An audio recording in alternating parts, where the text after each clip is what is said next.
immediate task? I asked you, are you asking me this as minister or Minister as government? Of Information.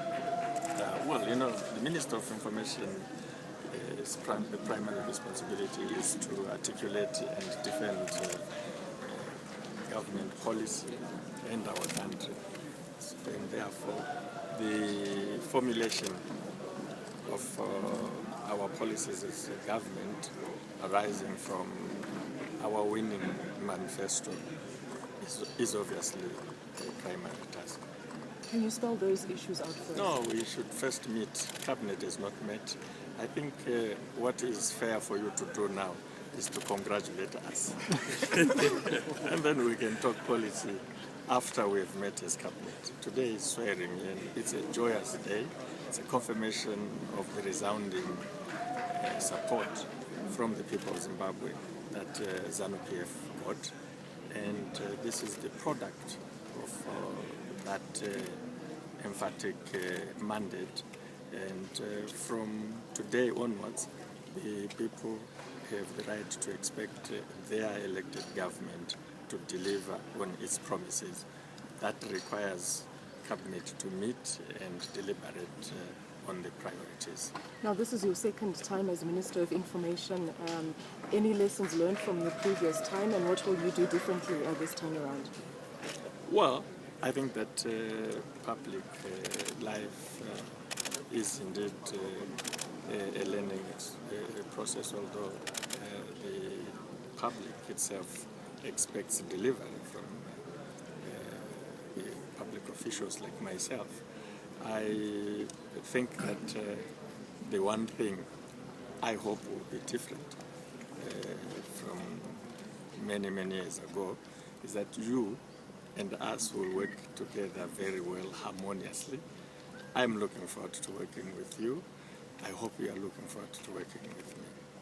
And some of those media institutions like Studio 7, Voice of America, but what kind of plans do you have for those? I can't have plans for other people. I have plans for our party and government. And we will work with all Zimbabweans who are patriotic, respect the laws of the country, and put Zimbabwe first.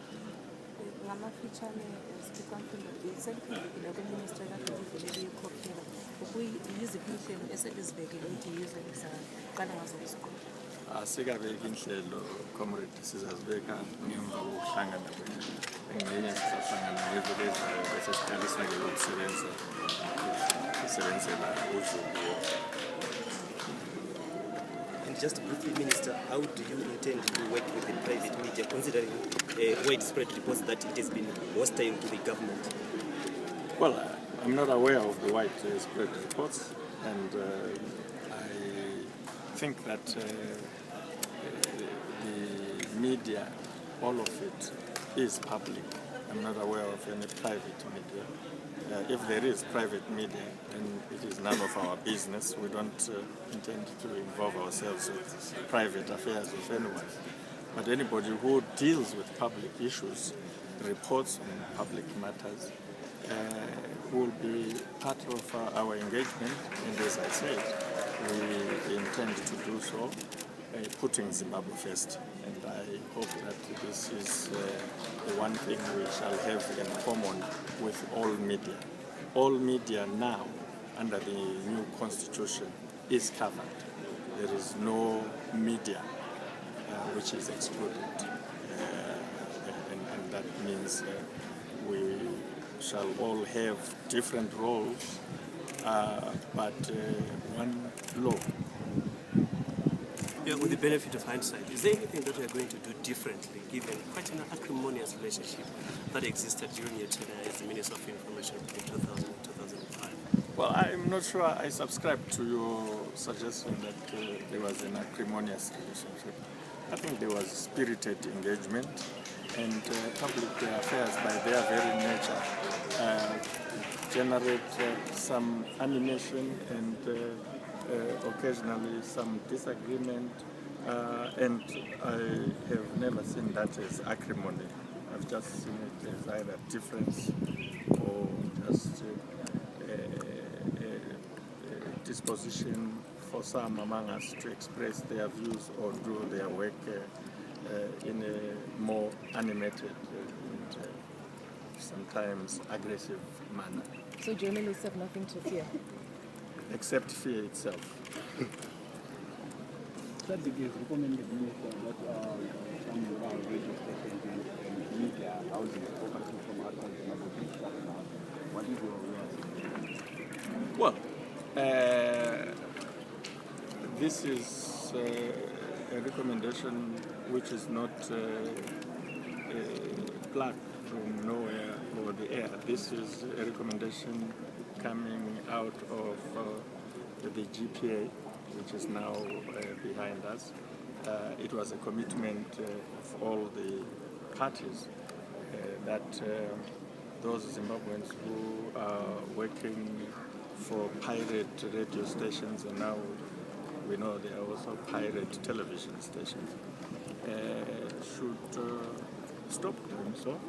That those who were funding these pirate broadcasting stations, whether radio or television, should stop funding them because they are a violation not only of Zimbabwean laws but also of international law. But as a government, obviously, we exist to advance the interests of our country and of our citizens wherever they are. And we believe that recent experience across the media has shown that there's quite some room and opportunities in the media here in our country.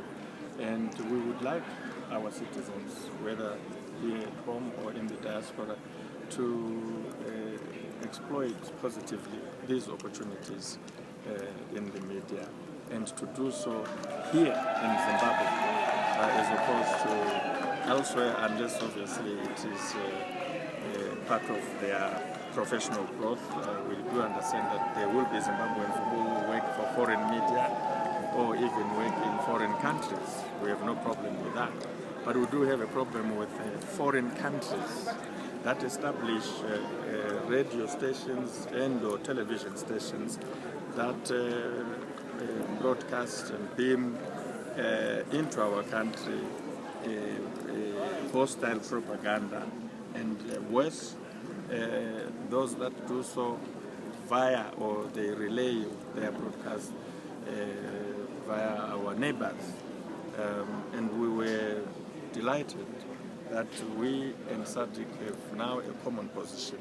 You heard that the Minister of Foreign Affairs from Tanzania said SADC, it is within SADC to ensure that none of the member states allow the abuse of their territory to broadcast hostile propaganda against Zimbabwe. We would certainly never ever contemplate hosting any hostile propaganda against a SADC member state. So we are going to encourage.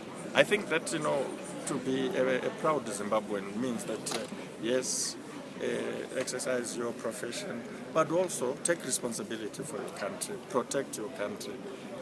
Don't do what other journalists or media people don't do against their countries around the world. We have lots of examples, whether you're talking about the practice of journalism in Britain or in the United States or the white Commonwealth. They go to war even with their country. The United States says it's going to attack Syria. The mainstream journalists, there will be notable exceptions, with the fringe lunatics and so forth. No country has a shortage of those. But the mainstream journalists will take the responsible position of standing by its country. We would like to encourage our own Zimbabweans. And I think in the first instance, we would rather persuade each other about this. If we need to have little endeavors among ourselves so that we debate and dialogue on this issue, and to borrow a term that was common during the now dead inclusive government, if we can find each other, let's look for each other and find each other and have a meeting of minds so that we create a practice that we are all proud of. And we have to understand, to support your country, defend it, project its values and so forth, does not mean we then have one opinion. We can have different opinions, we can even differ, but we should not differ about the need to protect the ideals, values and territorial integrity of our country. It's the only one we have. So the fact that one is a journalist, the other is a minister, and the other is an NGO activist must not be the reason for blinding our minds about our obligations to our country. It is very sad for some of us when we differ on small things about the sovereignty of our country. Sovereignty is not a monopoly of ZANU-PF. It is something that each and every one of us as Zimbabweans, especially those who are frontline professionals, such as the media, it is something that we must cherish and defend. Are you also likely to expand that liberalization?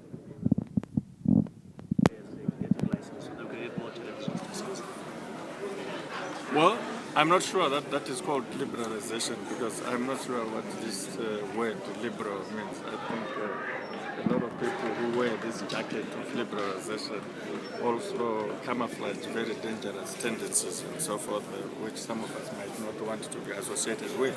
But if you mean pluralization or multiplicity or opening up and so forth, then I'm sure you agree with me that that process has started. We do have 2 private radio stations. We are likely to go, we will have more as we go down the line. And the same will apply with television and so forth, against the background of digitalization, which by its very nature multiplies the platforms, the radio or television. There are benchmarks that we must meet in line with the SADC protocol on digitalization, and the consequence of those benchmarks would be the growth of various platforms, certainly radio and television. Digitalization is a reality that we cannot escape, we will not escape. And so that is not an issue of concern at all. The concern is simply that we as Zimbabweans, and in particular those of you who are interested in participating in the consequences of digitalization, realize that you should enjoy this as Zimbabweans. And we don't want to have a situation where Zimbabweans extend the American control of these platforms by doing American things, saying American things. There is enough of American content already. And when everything is said and done, the media, communication, broadcasting, the press is all about content. When we say we want to tell our own stories, we're talking about content.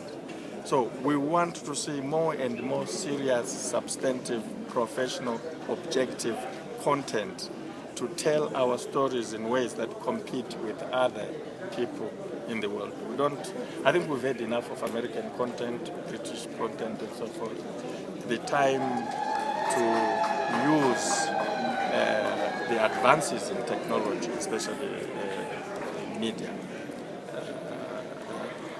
to celebrate, project Zimbabwean content, African content is now, and to do so objectively. We don't need to peddle falsehoods. We don't need to work for other people telling their own stories to our people. We need to tell our stories. We need to do so in engaging ways, creative, professional, and dignified. But do so, of course, with the diversity that is natural to storytelling, to good storytelling.